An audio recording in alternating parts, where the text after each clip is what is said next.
विष्णु जी श्री कृष्ण जी तक सीमित थे। तो उन्होंने कहा कि जो साधना तुम कर रहे हो, जिन भगवानों की, जिन प्रभुओं की आप साधना करते हो, जिनको इष्ट मान रखा है, इनका विधान में ये आपको वर्क डन दे सकते हैं। जैसा कर्म करोगे वैसा ही फल मिलेगा। आपके पुण्य अलग लिखे जाएंगे और पाप न्यारे दोनों अकाउंट पैरेलल चलेंगे, ओपन रहेंगे। और यहां से पुण्य कम और पाप घने इकट्ठे करता है प्राणी। तो पुण्यात्मा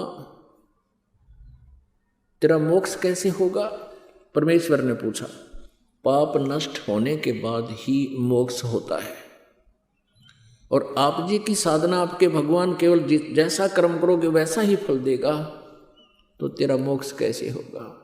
तुम कौन राम का जपते जापम, तात कटे न यति नु तापम।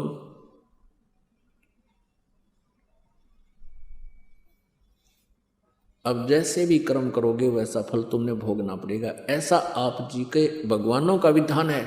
लेकिन पूर्ण परमात्मा परम अक्षर ब्रह्म कबीर देव जी की एक परम शक्ति है, उनके पास एक वीटो पावर है, वो सुप्रीम परमात्मा है, परमेश्वर है।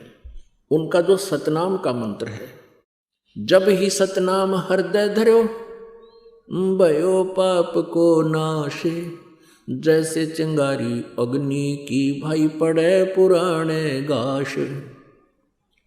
तो 1000 टन सूखा घास पड़ा हो कहीं पर, और उसमें एक माचिस की सीख जला के प्रज्वलित करके उसमें लगा दे, पूरे उस सूखे घास को फूक के राख बना देगी।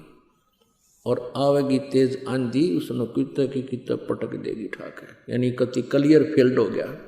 पुण्यात्मा, ऐसे हम मोक्ष प्राप्त करेंगे। तो जैसे साधना हम करते थे पहले सत साधना के अतिरिक्त, तो उसमें हमें दोनों ही पुण्य और पाप दोनों भोगने पड़ते थे। और अब जो साधना हम करेंगे इसमें हमारे पुण्य बचे रहेंगे, पाप नाश हो जाएंगे। जैसे अब एक औषधि चल गई है, फसल में डाल देते हैं, वो घास को, खरपतवार को जला देती है, नष्ट कर देती है, फसल को हानि नहीं करती, फसल सुरक्षित रह जाती। ये जो साल्ट था, औषधि थी, ये पहले भी थी, लेकिन इसकी खोज नहीं कर सके थे, अब उसकी खोज होगी।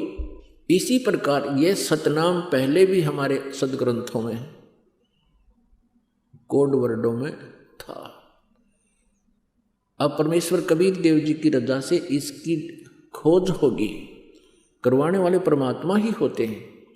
आज उस जड़ी की खोज होगी, ऋषिदास के पास है, इस विश्व में 21 ब्रह्मांड में किसी के पास नहीं। तो अब उस जड़ी का प्रयोग करेंगे हम, हमारे पाप नाश हो जाएंगे और पुण्य बचे रह जाएंगे। तो इन पुण्यों का जो प्रतिफल हम यहां नहीं लेंगे, क्योंकि हमारा उद्देश्य, हमारा टारगेट सतलोक जाने का होगा। इस काल के झूठे सुख का हम कोई आशा नहीं करेंगे, झूठे सुख की इच्छा नहीं रखेंगे। तो फिर अपने आप हम सतलोक जाएंगे, जहां आशा ता बासा होई और मन कर्म वचन सुमरियो सोई। गीता जी अध्याय नंबर 8 के श्लोक नंबर 6 में कहा कि अर्जुन, ये नियम है, अंत समय में जब ये प्राणी शरीर त्याग कर जाता है, उस समय जिस भी भाव में भावित रहता है उसी को प्राप्त होता है। और फिर कहता है गीता ज्ञानदाता के, गीता जी अध्याय नंबर 8 के श्लोक नंबर 5 और 7 में, कि तू मुझ में भाव वाला बन और मेरा भजन कर, मेरा स्मरण कर और युद्ध भी कर, तो मुझे ही प्राप्त होगा। फिर गीता जी अध्याय नंबर 8 के श्लोक नंबर 8, 9, 10 में तुरंत 3 मंत्रों में स्पष्ट किया है कि यदि तूने उस परमात्मा के पास जाना है तो उसकी भक्ति कर, सच्चिदानंद घन ब्रह्म की, उस दिव्य परम पुरुष की, परमेश्वर की भक्ति कर, तत्वदर्शी संत से उसका ज्ञान प्राप्त कर, चौथे अध्याय के 34वें श्लोक में, फिर उसके पास चला जाएगा। बहुत ही सिंपल। पुण्यात्माओं, जैसे हम एक अपना पेट के लिए सुबह और शाम 2 टाइम खाना तो अवश्य बनाते हैं, 3-3 बार भी बना लेते हैं, तो उस खाना बनाने में कितना प्रयत्न, कितना सांग जोड़ना पड़ा, कितने आइटम इकट्ठे करने पड़ते हैं। चूल्हा, तवा, पतीला, चम्मच, भाई लकड़ी या गैस, फिर कित नमक, मिर्च, चाकू आदि तो याद भी ना हो, इतने आइटम हैं। और वो सारे कितनी गर्मी हो, कितनी सर्दी हो, आहार बनाते हैं, कितना टाइम लगता है, कितना प्रयत्न करना पड़ता है। और परमात्मा के नाम में कहते हैं जीभ भी ना लाड़ी, लेटा है तो लेटा लेटा कर ले, बैठा है तो बैठा बैठा जाप कर लीजिए। बस में सफ़र कर रहे हो, बस में कर लीजिए। मोटर गाड़ी में, कार में बैठे हो, कार में कर लीजिए। दुकान पर बैठे हो, ग्राहक नहीं आया, ग्राहक तो आपके परमात्मा की दया से आओगा, आपके भाग्य से ही वहाँ आपकी इनकम होगी। और अब परमात्मा साथ हो जाएंगे, फिर अपने बच्चे को अपने हिसाब से ही देगा। तो अब क्या करता है दुकानदार, न्यू देखता रहता है, ग्राहक आया आया वो वही तो दूसरी दुकान में बढ़ गया, फिर देखेगा दूसरा आया। अब आना उसी ने है जो तेरे परमात्मा निर्धारित करेगा। तो उस समय अपनी माला लेकर या वैसे मालिक ने याद रख, ग्राहक आया अपना सौदा तोल दे, उसका कर हिसाब। तो इस प्रकार हम इस व्यर्थ के समय को सदुपयोग किया करेंगे।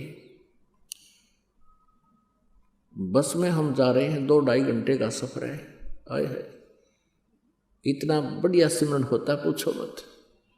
ट्रेन में जा रहे हो, ट्रेन में अपनी भक्ति करते जाओ।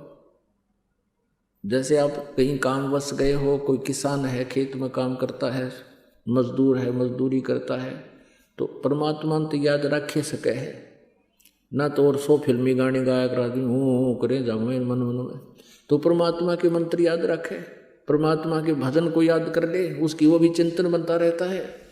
तो इस प्रकार परमात्मा का पाना अति आसान है, और इस सारे काम को करते करते ही हमने प्राप्त करना परमात्मा, और आसानी से होगा।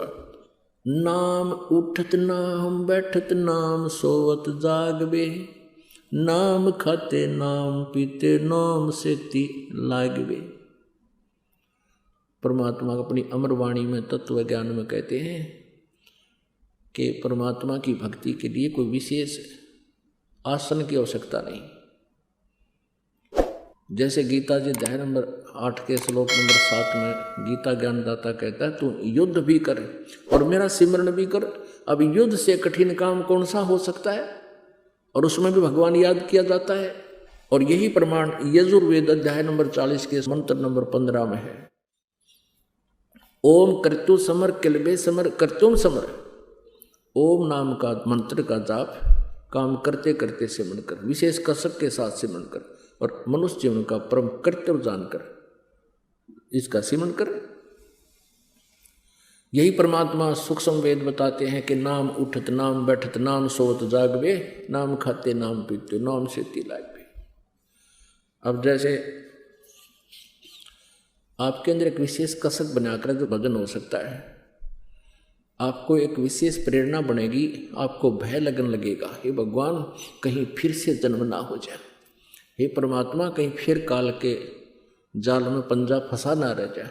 तो उस डर से आप अवश्य अंदर से एक विशेष कसक के साथ सिमरन शुरू होगा, और फिर भूल ना पड़े उसकी। तो उसमें आप बैठे हो, कोई चर्चा चल गई किसी संसारी काम की, 10-20 मिनट डिस्कशन हो सकती है, उसके बाद फिर अपनी भक्ति शुरू कर लो। तो जैसे आप काम कर रहे हो, कोई ऑफिशियल कार्य है, उस काम से फुर्सत मिलते ही अपना भगवान ने याद रखे, और जैसे काम अपना कर भी रहे हो फिर भी चिंतन होता है प्रभु का, वो सहज समाधि होती है। सहज समाधि कैसे होती है कि जिस प्रकार किसी व्यक्ति को कोई टेंशन हो जाती है, वो चाहे कितना ही कार्य कर रहा, चाहे लेखन कार्य कर रहा, चाहे कोई और किसी काम में बिजी है, या कोई मजदूरी या किसान या खेती कर रहा है या दुकान पर बैठा है, वो फिर भी उसको उस टेंशन से उसका माइंड हटता नहीं, मन नहीं हटता, 1 सेकंड में फिर वहीं आ जाता है। तो इस प्रकार ये टेंशन बनेगी आपका उस परमात्मा के नाम की। तो उसमें आप बैठे हो, बैठे बैठे सिमरन करते रहो, और सोने से पहले आप लेट गए, लेट के सुमन शुरू कर दो, श्वास उश्वास का, सतनाम का, और मन माने सपने में भी वो सुमन आपका प्रारंभ रहे, क्योंकि जितना आपका अभ्यास बढ़ जाएगा वो भी उतना ही 100